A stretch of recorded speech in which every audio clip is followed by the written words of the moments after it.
বাবা হেরিকল ভেঙে গেছে। হ্যাঁ বেটা ভেঙে গেছে, কি করে ঠিক করব?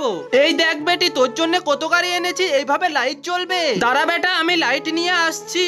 আরে এই বাচ্চাটির গাড়িতে কত লাইট আছে, আর আমরা একটা হেরিকলের লাইট লাগাতে পারছি না। আঙ্কেল তুমি সরে যাও। হ্যাঁ হ্যাঁ আমি সরে যাচ্ছি। আরে বেটা আমার কাছে টাকা নেই, আমি লাইট কিনে আনতে পারলাম না। বাবা এই দেখো, আরে এই নতুন হেরিকেল তুই কোথায় পেলি? বাবা তাহলে শুনো, আমি কান্না করছিলাম আর একটা মেয়ে এলো আমার কাছে, আর আমি থেকে সবকিছু খুলে বললাম যে আমাদের বাড়িতে কোনো লাইট নেই আর এই লাইটটাও জ্বলছে না। তারপর সেই মেয়েটা শুনলো আর তার ঘর থেকে একটা নতুন হেরিকেল এনে আমার হাতে দিয়ে দিল। সবই ওপরওয়ালার দেওয়া। বন্ধুরা তোমরা লাইক সাবস্ক্রাইব করে দাও।